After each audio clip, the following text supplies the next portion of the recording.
Hi friends, ఎలా ఉన్నారు అందరూ? Welcome back to my channel Vinila's world.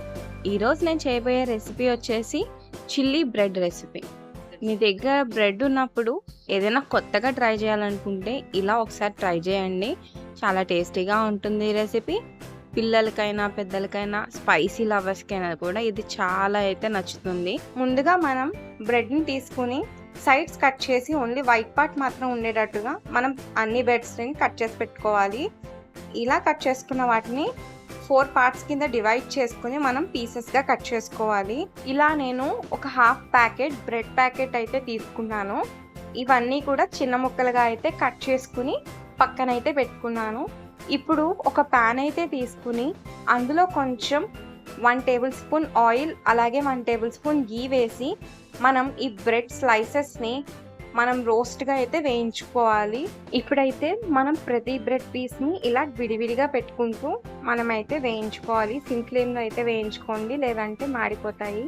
ఇలా వేయించుకోవడం వల్ల మన ప్రతి బ్రెడ్ పీస్ కూడా క్రిస్పీగా క్రంచీగా అయితే ఉంటుంది.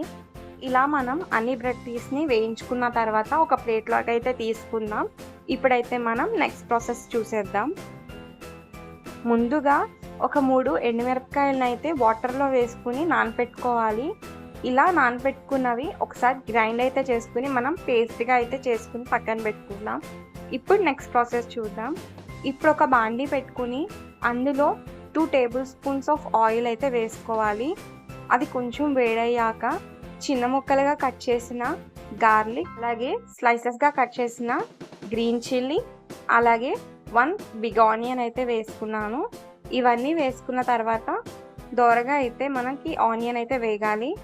మరి పూర్తిగా అయితే వేగక్కర్లొద్దు. కలర్ చేంజ్ అవుతూ ఉండగానే మనం ఆల్రెడీ గ్రైండ్ చేసి పెట్టుకున్న రెడ్ చిల్లీ పేస్ట్ అయితే ఉంది కదా, దాన్ని అయితే ఇక్కడ మనం వేసుకోవాలి. అలాగే టేస్ట్కి సరిపడా సాల్ట్ని కూడా వేసుకుని ఒకసారి వేయించుకోవాలి. ఇప్పుడు ఇందులో 1 టేబుల్ స్పూన్ టమాటా సాస్ కూడా వేసుకోవాలి. ఇప్పుడు ఒక హాఫ్ కప్ వాటర్ని అయితే ఇందులో వేసుకోవాలి. ఇప్పుడు ఒక కప్లో 1 టేబుల్ స్పూన్ కార్న్ఫ్లోర్ని అయితే వేసుకుని ఒక హాఫ్ కప్ వాటర్ని అయితే మిక్స్ చేసుకోవాలి. ఇది ఉండలు లేకుండా మిక్స్ చేసుకుని ఆ మిక్చర్ని మనం ఇప్పుడైతే ఈ ప్యాన్లో అయితే వేసుకోవాలి.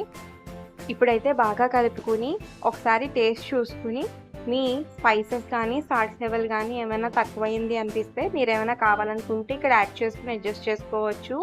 ఇప్పుడైతే మన సాస్ రెడీ అయిపోయింది. మీకు ఇక్కడ కార్న్ఫ్లోర్ లేదు అన్నట్టయితే 1 టేబుల్ స్పూన్ మైదాని కానీ 1 టేబుల్ స్పూన్ గోధుమ పిండినైనా కూడా ఇక్కడ మీరు యూజ్ చేయొచ్చు. ఇక్కడ మనం తయారు చేసుకున్న సాస్ అయితే కొంచెం ఎక్కువగానే ఉండాలి.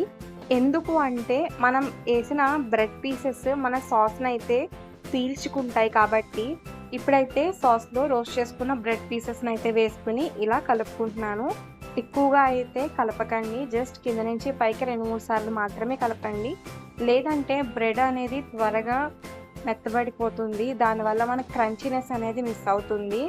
ఇప్పుడైతే నేను చేసిన రెసిపీ చిల్లీ బ్రెడ్ అయితే రెడీ అయిపోయింది. ఇప్పుడైతే మనం సర్వింగ్ ప్లేట్లోకి అయితే తీసుకుందాం.